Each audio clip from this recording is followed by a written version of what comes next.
let's just talk about inflation, because that is something, it's like this scary economic word, but most Americans know it and experience it as just price increases on everything from gas and meat to things like what you buy at the dollar store, where now, for the first time that I can ever remember, instead of things costing $1, they're going to be $1.50, announces Dollar Tree stores, saying many of their items just have to go up now. If you're building a house, you have felt this acutely.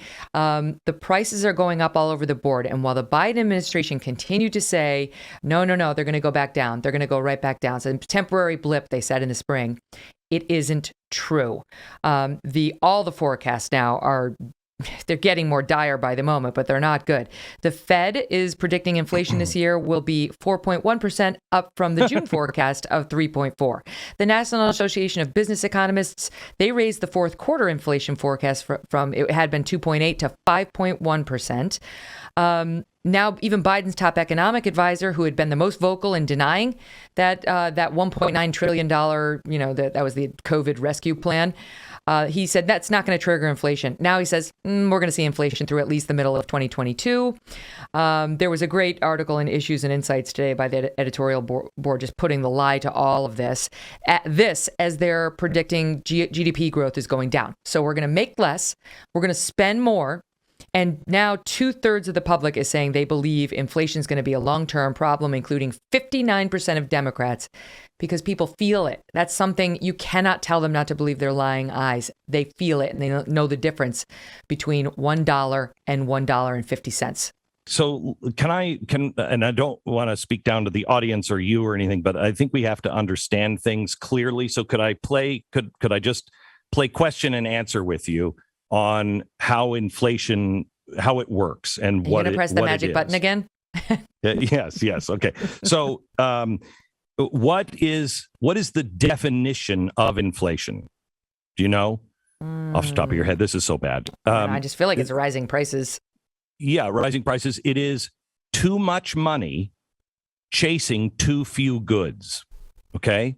So when there's a balance between money and goods, then everything is fine. But when there's a shortage of goods or a lot of money out in the system, that price will go up because people can afford to buy it, or they will start bidding the price up because they want that piece. Okay, they want that. And so when there's a shortage of goods, pardon me? Supply and demand.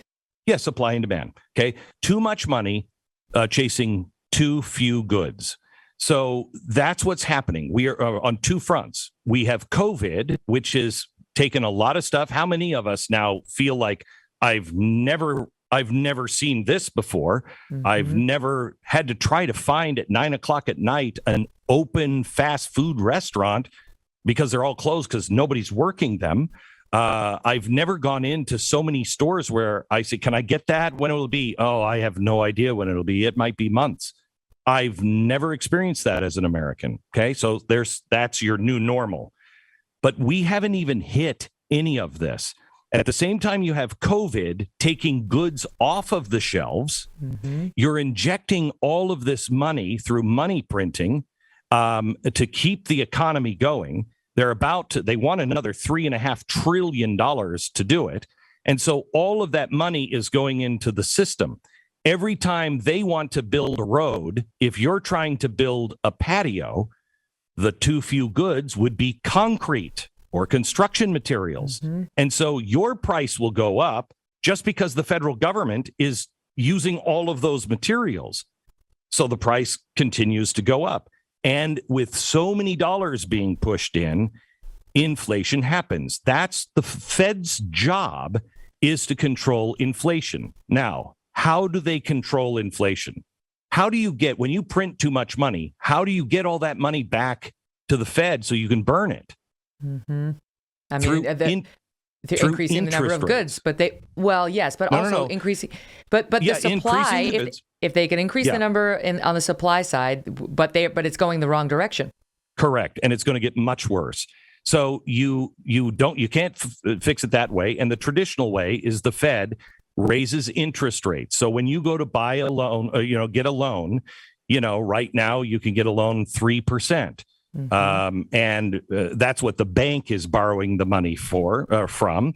And then they pass it to you, and maybe you have 4% interest. So the bank makes money, the Fed makes money. But when they raise interest rates, that's because the Fed says we need 8% for you to borrow this money.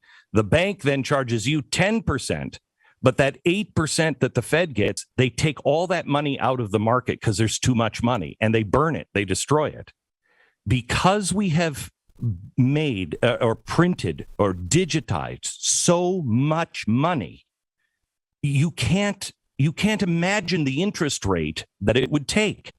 I mean, we had interest rates double digits under Jimmy Carter. Yeah. We'll have double digits, but they won't start with a 1.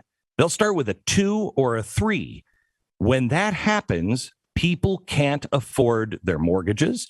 People can't afford to invest in business or expand, and the entire thing stops. What we have now is the end game that started 2000, probably around 2000. And 2008, we just made it worse. We started printing money. The Fed started buying up things. So the stock market doesn't make any sense anymore. All the economic rules are gone. And we're now at the point to where the Fed has to decide.